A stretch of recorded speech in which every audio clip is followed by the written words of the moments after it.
Hello guys, कैसे हैं आप लोग। तो आज हम क्लास 6 का हिस्ट्री का चैप्टर नंबर 4 पढ़ने वाले हैं। What books and burials tells us.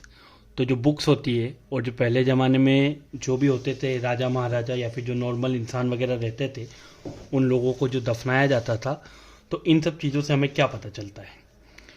As the bell rang, the teacher asked the students to follow him because they were going to the library for the first time. तो जैसे ही घंटी बजी, teacher ने students को बोला कि वो उन्हें फॉलो करें क्योंकि वो पहली बार लाइब्रेरी में जा रहे थे. When Mary stepped inside, she found that the library was much larger than their classroom.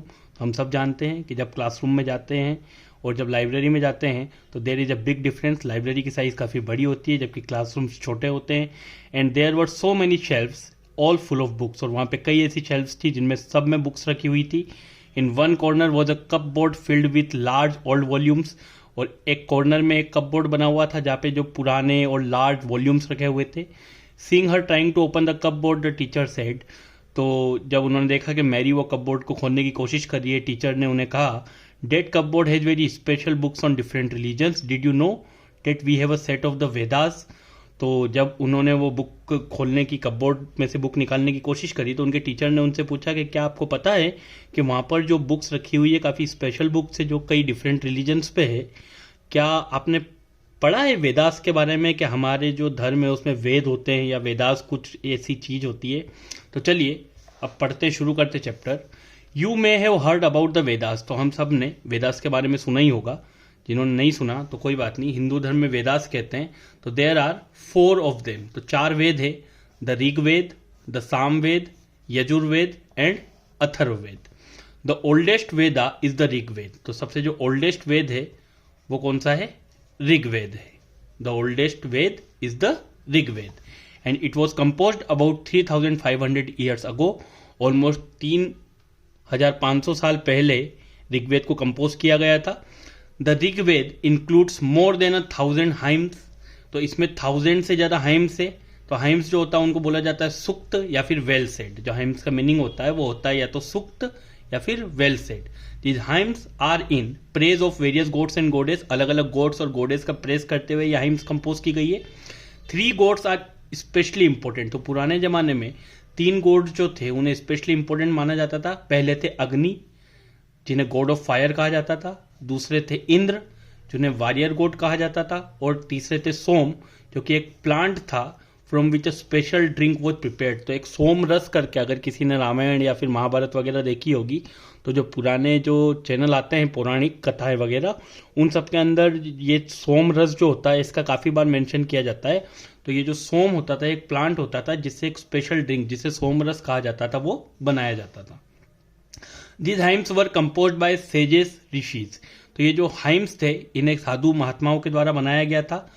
Priest taught students to recite and memorise each syllable word and sentence. जो पुजारी वगैरह होते थे पुराने ज़माने में, जो आश्रम वगैरह होते थे, तो वहाँ पे वो स्टूडेंट को हर सिलेबल को कैसे रिसाइट करना सिखाते थे, हर वर्ड को कैसे पढ़ना है, हर सेंटेंस को एक एक करके कैसे क्या मीनिंग होता है, उसे किस तरीके से रिसाइट करना है, कैसे उसे मेमोराइज करना है, ये सब उन्हें वहाँ पर सिखाया जाता था.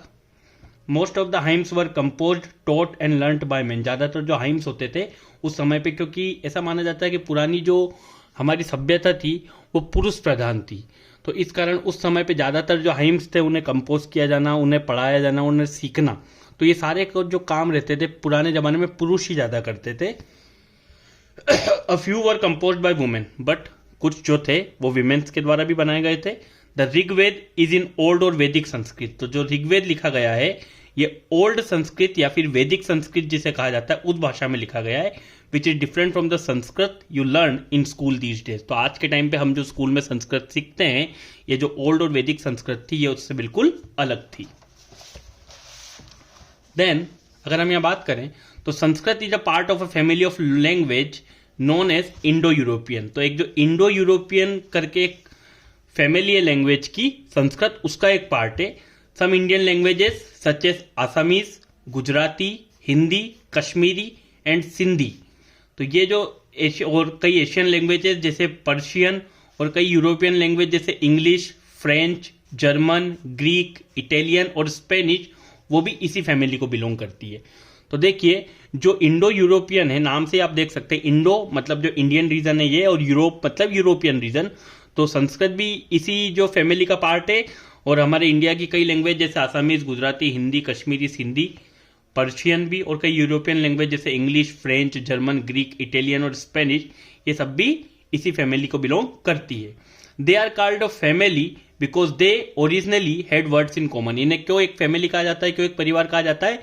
क्योंकि इनमें कई वर्ड्स कॉमन है। फॉर एग्जाम्पल अगर हम लें तो संस्कृत में हम कहते हैं मात्र, हिंदी में हम कहते हैं माँ, और इंग्लिश में हम कहते हैं मदर। तो अगर इस तरीके से इन वर्ड्स में कुछ सिमिलरिटीज होती है, तो यहां पर ये जो वर्ड्स रहते हैं, तो वर्ड्स के ओरिजिन के कारण, जो वर्ड्स का एक ओरिजिन होता है जहां से वर्ड्स निकलते हैं, जहां से वो स्टार्ट होते हैं, तो उनके ओरिजिन के हिसाब से डिसाइड होता है कि वो किस फैमिली को, किस लैंग्वेज ऑफ फैमिली को वो बिलोंग करते हैं। ठीक है।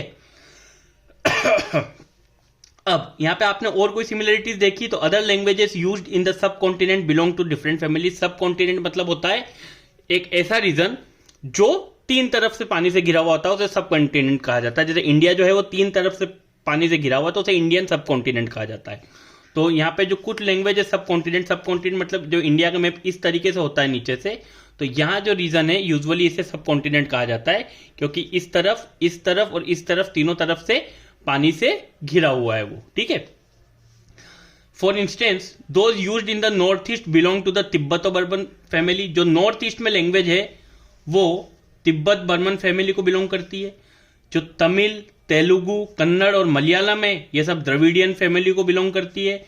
और जो झारखंड और सेंट्रल इंडिया में जो लैंग्वेजेस बोली जाती है वो सब बिलोंग करती है ऑस्ट्रो एशियाटिक फैमिली को। तो इन चीजों को ध्यान रखना है। These questions may be asked. The books we use are written and printed. जो अभी हम बुक्स पढ़ते हैं या देखते हैं वो रिटन भी होती है, लिखी हुई होती है, और प्रिंटेड भी होती है।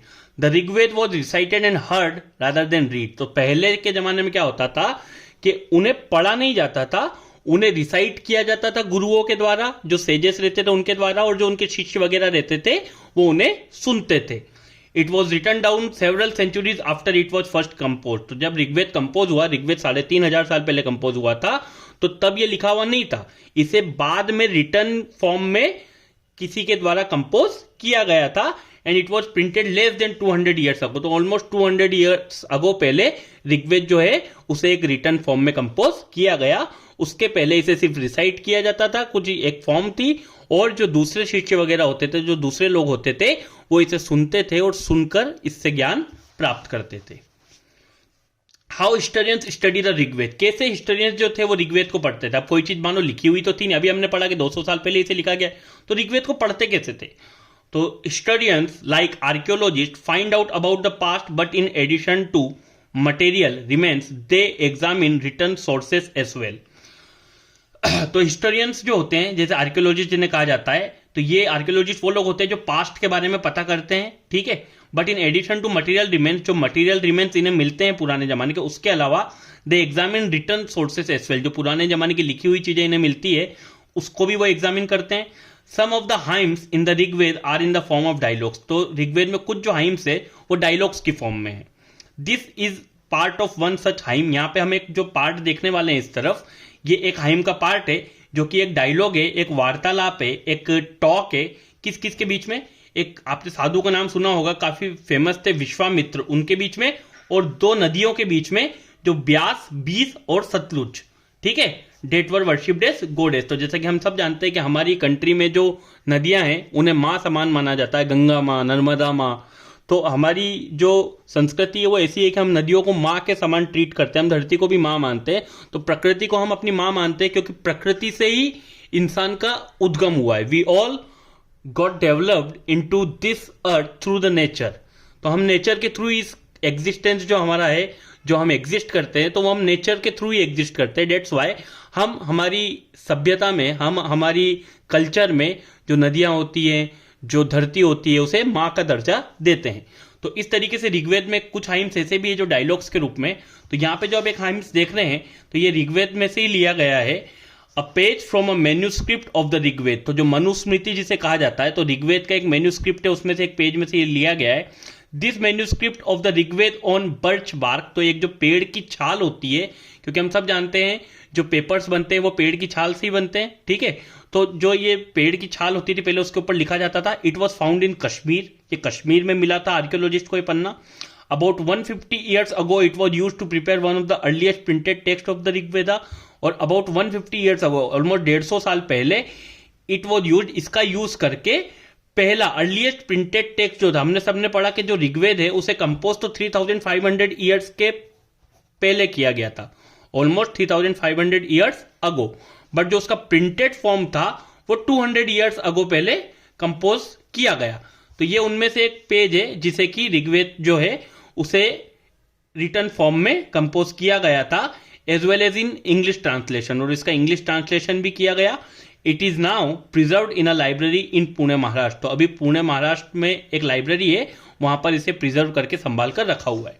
तो क्या बात हुई थी विश्वामित्र और रिवर्स के बीच में? तो विश्वामित्र कहते हैं, ओ reverse come down from the mountains like two swift horses, like two shining cows that lick their calves।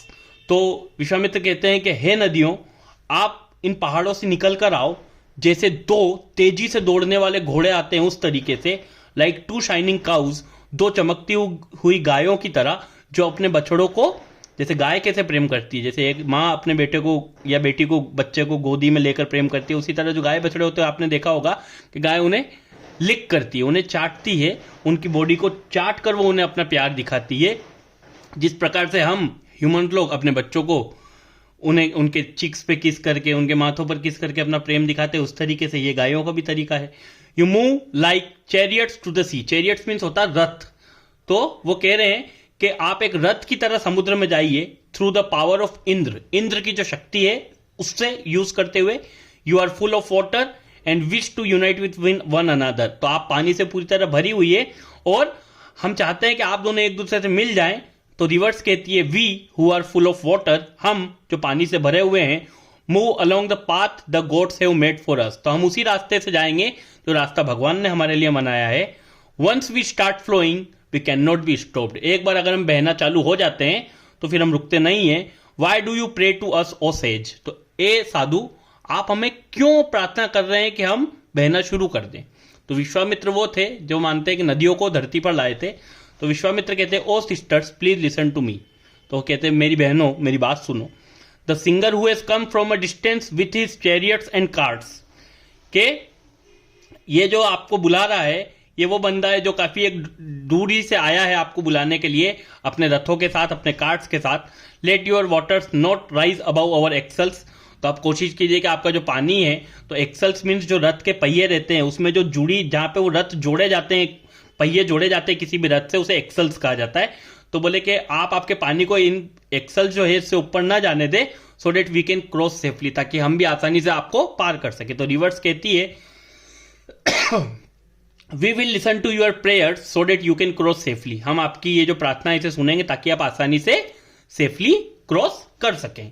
Historians point out that this hymn was composed in the area where these rivers flow, तो historians अब इस बात से पता चलता है कि ये जो हाइम्स है वहां कंपोज की गई थी उस एरिया में जहां पे ये रिवर्स बहती थी।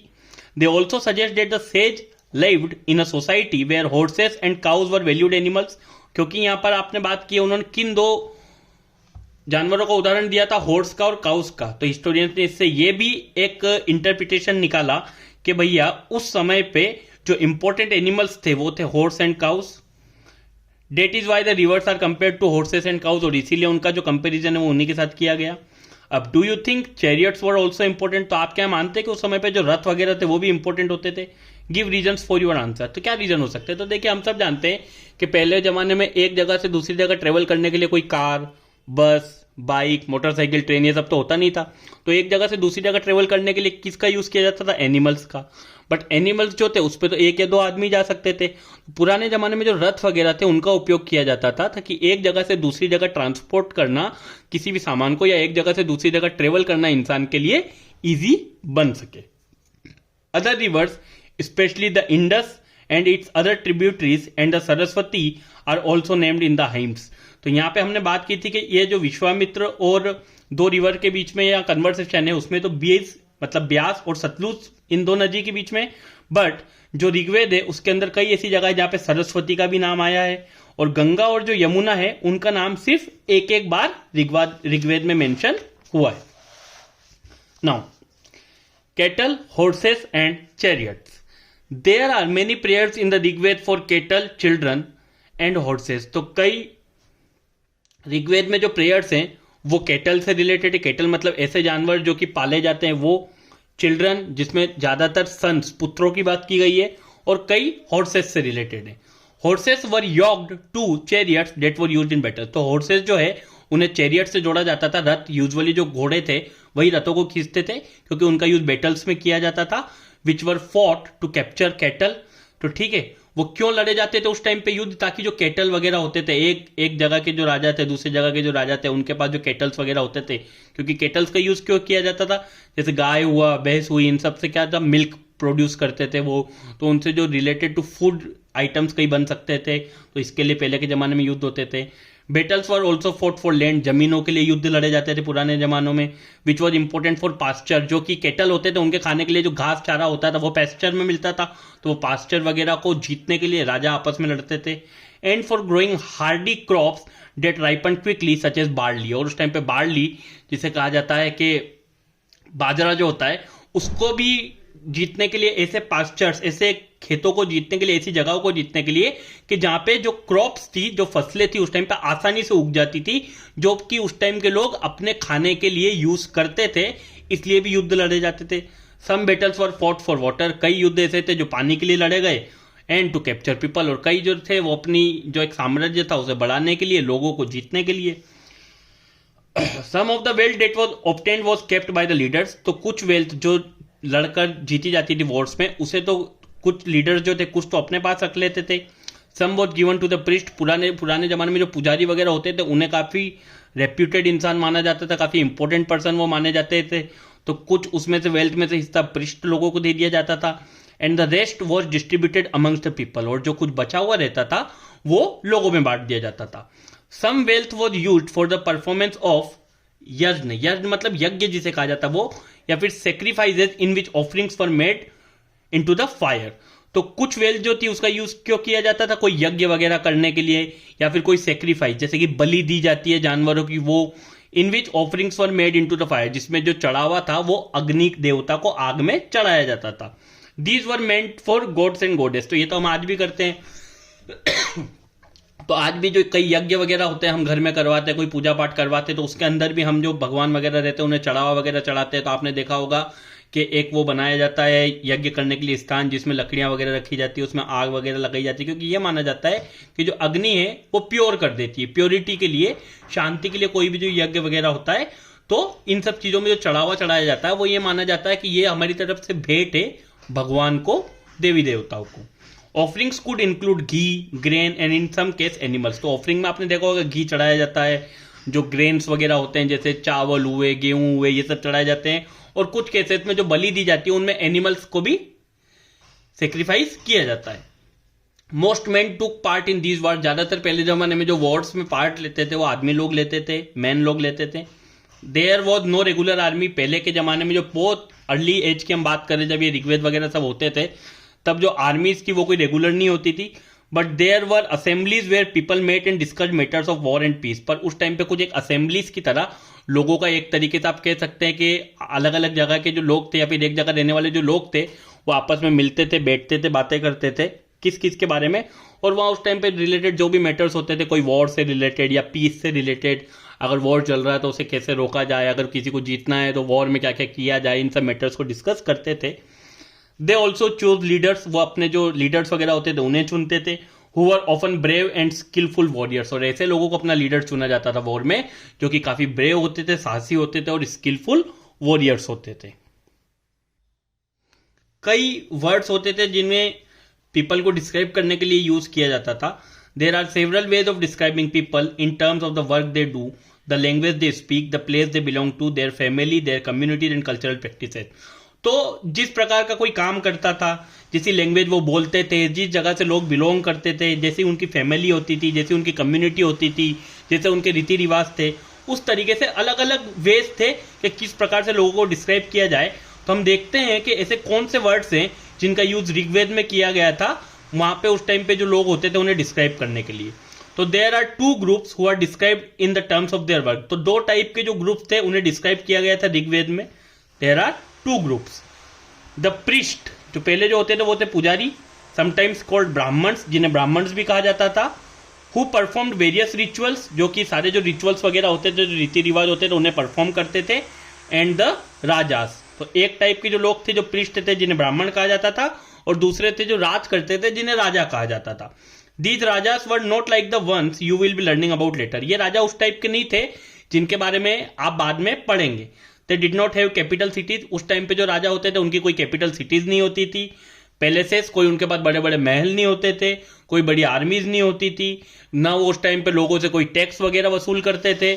Generally sons did not automatically succeed fathers as rajas. तो पहले के जमाने में जो सन्स होते थे, जो बच्चे उनके बेटे होते थे, वो यूजुअली सक्सीड नहीं करते थे ऑटोमेटिकली उनके फादर्स को एज राजास। तो आज के टाइम पे या फिर पहले के टाइम पे जो हम पढ़ते हैं, मॉडर्न हिस्ट्री जो हम देखते हैं, तो उसमें क्या होता था कि भैया जो भी वो होते थे, मतलब आप देखेंगे कोई राजा है, अगर उसकी डेथ हो जाती थी तो यूजुअली उसके बाद उसका जो बेटा होता था वही उसके जो मतलब राजघराना होता था उसका वारिस बनता था। जो भी उसकी संपत्ति होती थी वो उसके नाम हो जाती थी। आज भी ऐसा ही होता है यूजुअली। तो इस प्रकार से जब ये पहले की हम बात कर रहे हैं जिस टाइम की ऋग्वेद की, उस समय पे ऐसा नहीं होता था। ऑटोमेटिकली जो सन होता था वो अपने फादर का या फिर उस किंगडम का सक्सेसर नहीं बन जाता था।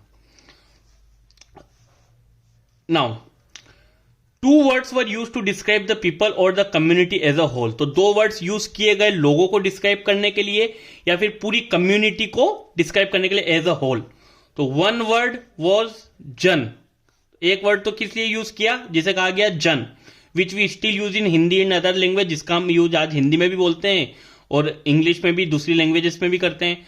द अदर वॉज विश, और दूसरा वर्ड जो था उसे क्या कहा गया, विश। तो दो टाइप के वर्ड थे जो लोगों को डिस्क्राइब करने के लिए या फिर एक कम्युनिटी को डिस्क्राइब करने के लिए किए गए। The word vaishya comes from vish. तो अगर हमने पढ़ा होगा कि पहले जो होते थे ब्राह्मण, चार वर्ण माने जाते थे। क्या बोले जाते थे, चार वर्ण होते थे, ब्राह्मण, क्षत्रिय, वैश्य, तो ये जो वैश्य था, और एक होता था शूद्र। तो ब्राह्मण जो है जिनके बारे में हमने पढ़ा, पृष्ठ वगैरह जो होते थे, पुजारी वगैरह जो पूजा पाठ वगैरह करते थे, उन्हें ब्राह्मण कहा जाता था।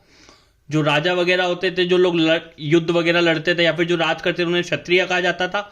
जो व्यापार करते थे उन लोगों के लिए एक वैश्य वर्ड यूज किया जाता था, और जो नीची जाति के लोग जिन्हें माना जाता था लोअर कास्ट का, उन्हें शूद्र कहा जाता था। तो सेवरल विश और jana are mentioned by name, so we can find reference to the Purujana और विश, द भारतजन और विश, द यदुजन और विश एंड सो ऑन। तो इस तरीके से कई मेंशन हमें मिलेंगे। Sometimes the people who compose the hymns describe themselves as Arya. तो ये लोग जो ये हाइम्स वगैरह बनाते थे, उन लोगों ने खुद को डिस्क्राइब किया, उस टाइम पे कहा जाता था आर्य। क्या कहा जाता था उन्हें, Arya, Aryavansh. And called their opponents, और जो उनके अपोनेंट्स होते थे उन्हें वो कहते थे दास। क्या कहते थे, दास।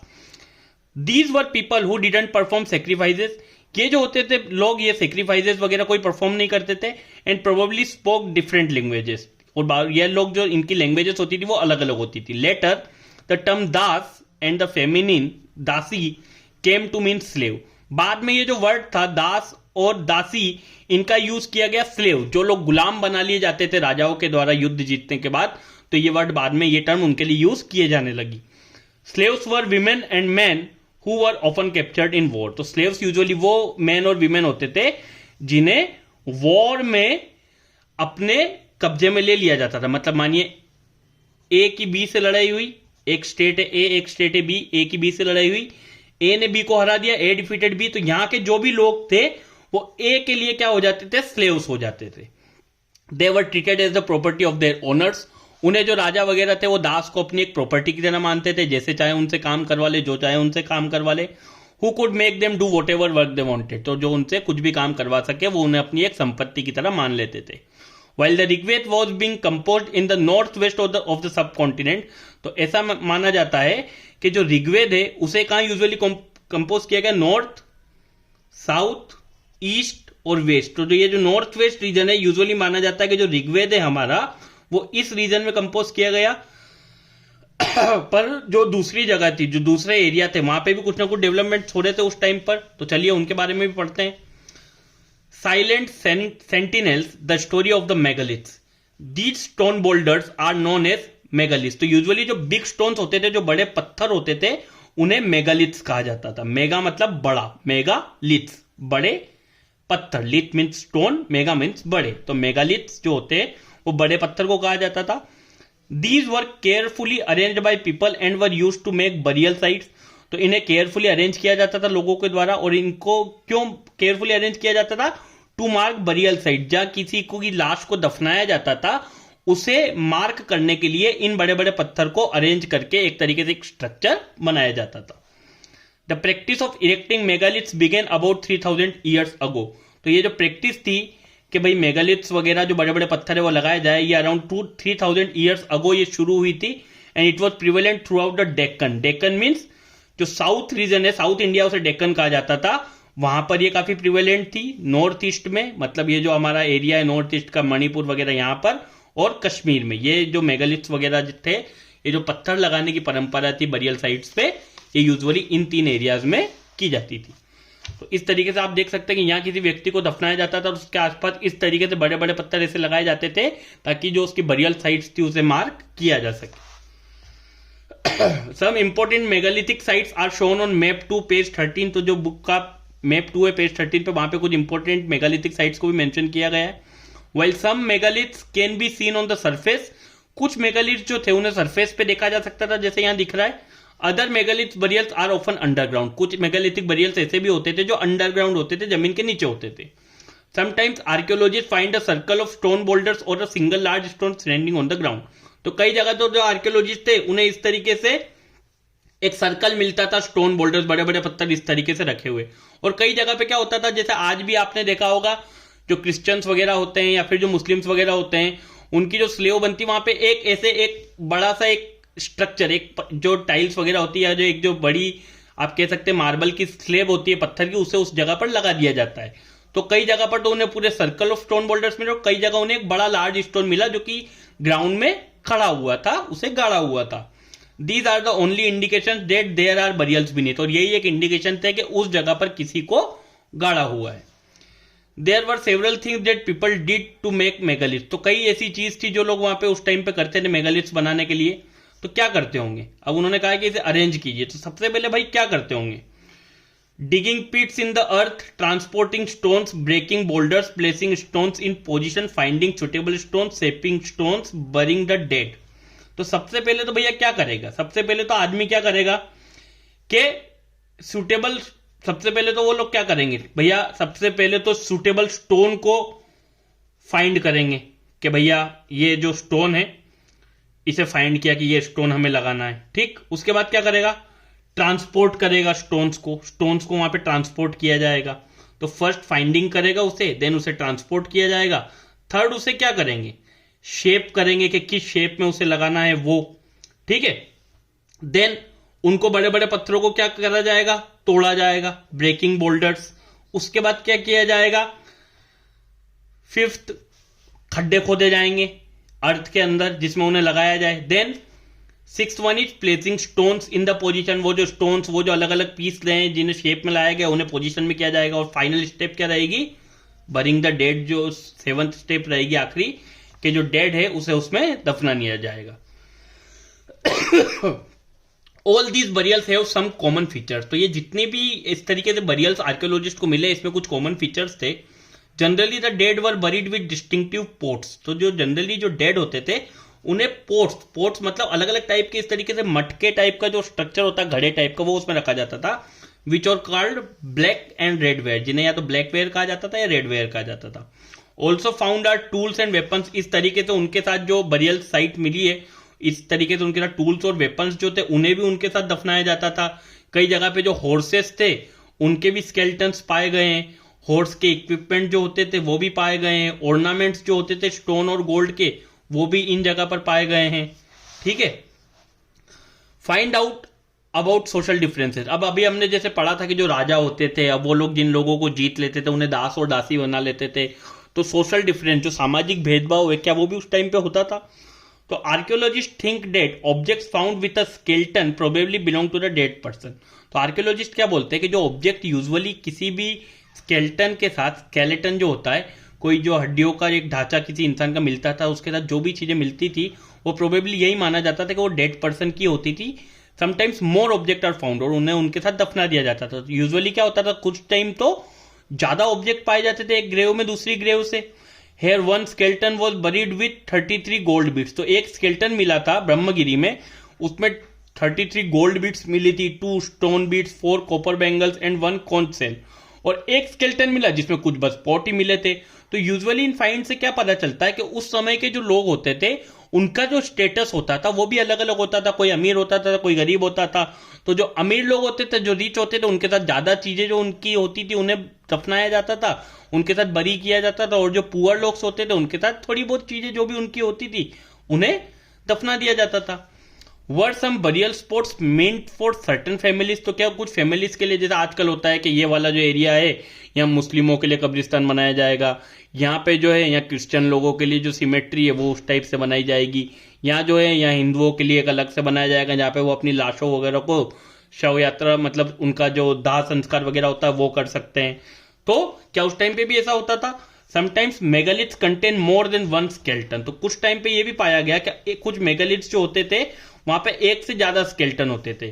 तो these indicated that people perhaps belonging to the same family were buried in the same place though not at the same time. तो ये माना गया जब एक जगह पर एक से ज्यादा स्केल्टन कंकाल मिले, तो ये माना गया कि जो एक परिवार के लोग थे उनकी डेथ होने पर एक सेम जगह पर ही उन्हें आपस में आसपास दफना दिया जाता था।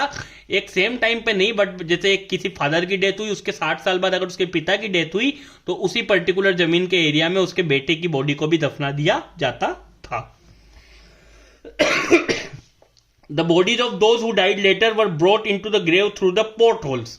तो इस तरीके से अगर आप इसको ध्यान से देखें तो यहाँ पे ये इस तरीके से देखिए, ऐसे गड्ढे तरीके से बनाए हुए थे, इन्हें बोला जाता है पोर्ट होल्स। तो जो बाद में जिनकी डेथ होती थी उन्हें दफनाने के लिए इन पोर्ट होल्स का यूज किया जाता था, जिससे उनकी बॉडी को उस जो जगह रहती थी पर्टिकुलर जगह उसमें अंदर डाला जाता था।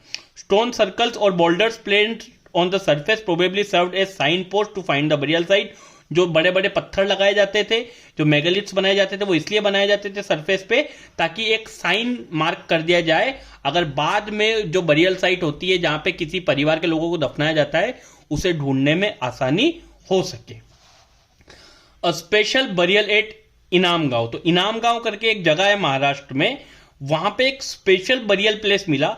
तो it is a site on the river Ghod, a tributary of the Bhima. तो भीमा रिवर की एक ट्रिब्यूटरी है घोड़ रिवर, वहां पे एक साइट मिली जिसका नाम है इनाम गांव। It was occupied between 3600 and 2700 years ago. इसे 3600 और 2700 ईयर्स अगो पहले किसी ने ऑक्यूपाई कर लिया था। Here adults were generally buried in the ground. जो एडल्ट्स होते थे, मतलब जो 18 से ज्यादा उम्र के बड़े लोग होते थे, उन्हें जनरली बरीड किया जाता था ग्राउंड में। लेड आउट स्ट्रेट, सीधे उन्हें सुलाया जाता था। With the head towards the north, तो उनका जो सर होता था वो हमेशा नॉर्थ डायरेक्शन में रखा जाता था। Sometimes burials were with in the houses, कुछ टाइम्स जो उन्हें दफनाने की प्रोसेस होती थी वो इनसाइड द हाउस ही कर दी जाती थी। Vessels that probably contained food and water were placed with the dead. उसके अंदर कुछ मटकों में खाने पीने की चीजें डालकर भी रखी जाती थी उन लोगों के साथ। ऐसा माना जाता था कि जहां भी वो जा रहे हैं वहां उन्हें उसकी जरूरत होगी। One man was found buried in a large 4-legged clay jar in the courtyard of a 5-roomed house, one of the largest houses at the site। तो ये जो इनाम गांव करके जगह है, यहाँ पे एक 5-roomed हाउस मिला था जो कि एक सबसे बड़ा हाउस में से था उन जगह के। वहां पे एक आदमी की बॉडी मिली एक लार्ज 4-legged क्ले जार में, जो कि उसके जो कोर्टयार्ड होता है, मतलब जो कहते हैं ना बरामदा टाइप से, उसमें उसकी बॉडी को दफनाया गया था। In the centre of the settlement, जो वो बिल्कुल बीच में, मतलब वो जो सेटलमेंट था उसके बिल्कुल बीच में उस बॉडी को दफनाया गया था। This house also had a granary, वहां पे ग्रेनरी जहां पे अनाज वगैरह रखा जाता था वो भी मिली। The body was placed in a cross legged position.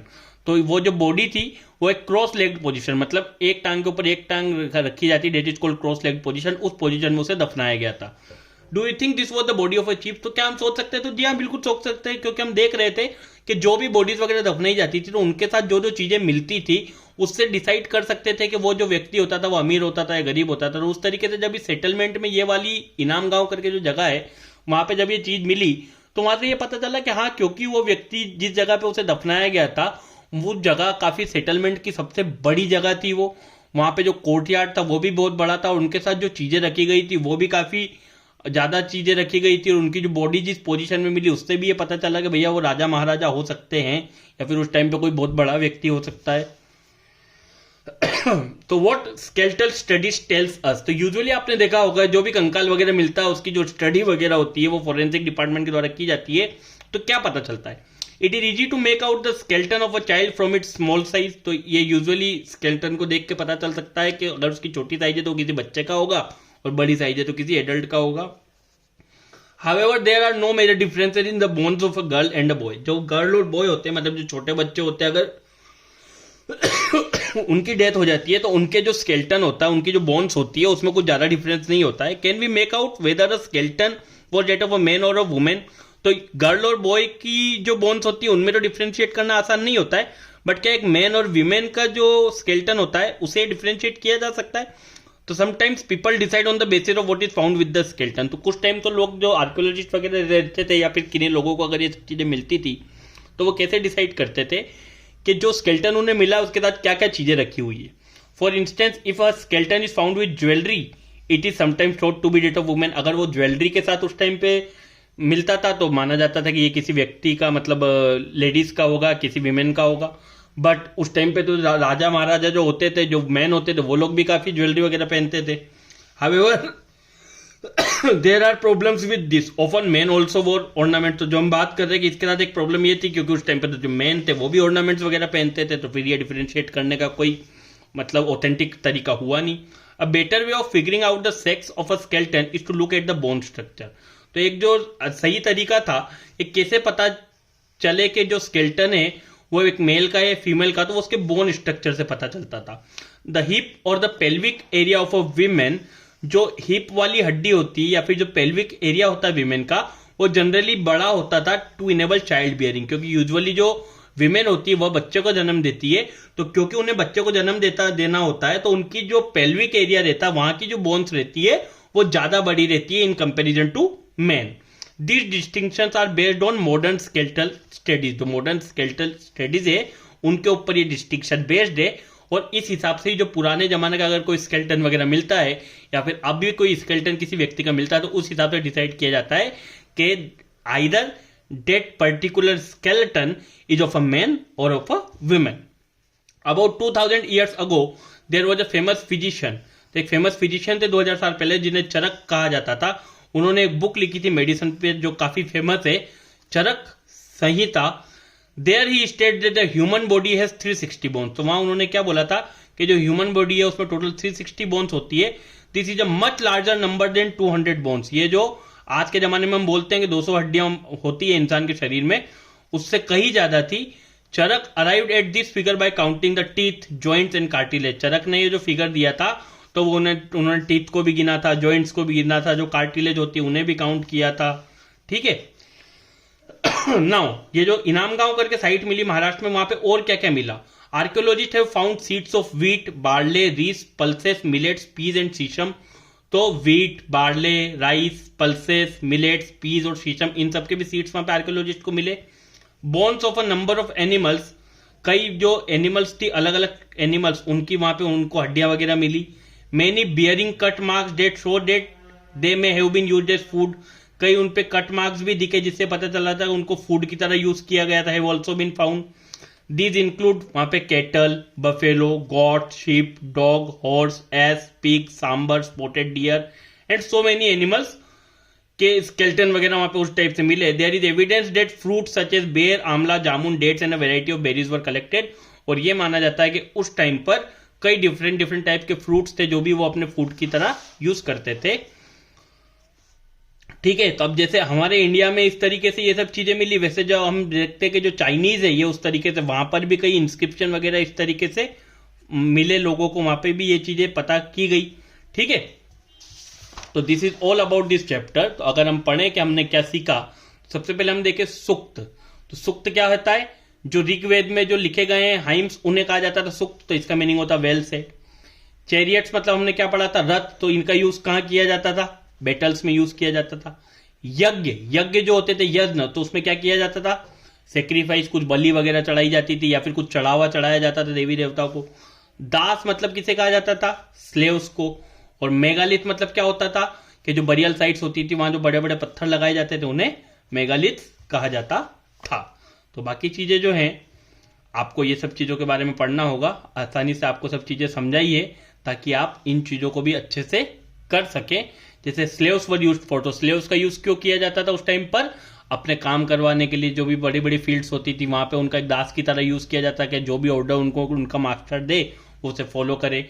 Megaliths जो थी वो कहां पे फाउंड की गई, तो अभी अभी हमने यहाँ पे देखिए पढ़ा था, ये रहा कि जो मेगालिथ्स है वो यूजुअली कंटेंट कहां पे, आप ये देखिए जो इनाम गांव करके जगह है वहां पे ये चीजें मिली थी, मेगालिथ्स मिली थी। देन स्टोन सर्कल्स और boulders on the surface were used to, तो स्टोन सर्कल्स जो बनाए जाते थे या जो पत्थर लगाए जाते थे वो क्यों, टू मार्क द लोकेशन, किसी भी लोकेशन को मार्क करने के लिए कि किस पर्टिकुलर ग्रुप के लोग या किस पर्टिकुलर फैमिली के लोग किस जगह दफनाए गए उसे मार्क करने के लिए किया जाता था।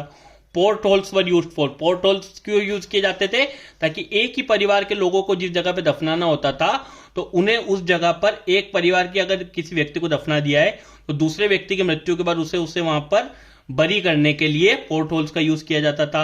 एंड पीपल एट इनाम गांव एट, इनाम गांव के जो पीपल थे वो क्या क्या खाते थे, तो यहां हम आखिरी में पढ़ कर आए हैं कि वो वहां पर अलग अलग टाइप की कैटल, बफेलो, गॉट, शिप, इन सब का भी यूज करते थे फूड के रूप में। और कई एविडेंस ये थे कि वो फ्रूट्स वगैरह भी खाते थे। ठीक है, तो this is all about this chapter. I hope आप लोगों को ये वीडियो अच्छा लगेगा। आपके लिए अगला वीडियो भी जल्दी लेकर आएंगे, तो आप लोग अच्छे से पढ़ते रहिए। Thank you so much. अगर आपको वीडियो अच्छा लगता है तो प्लीज़ चैनल को लाइक कीजिए, शेयर कीजिए, सब्सक्राइब कीजिए। Thank you so much.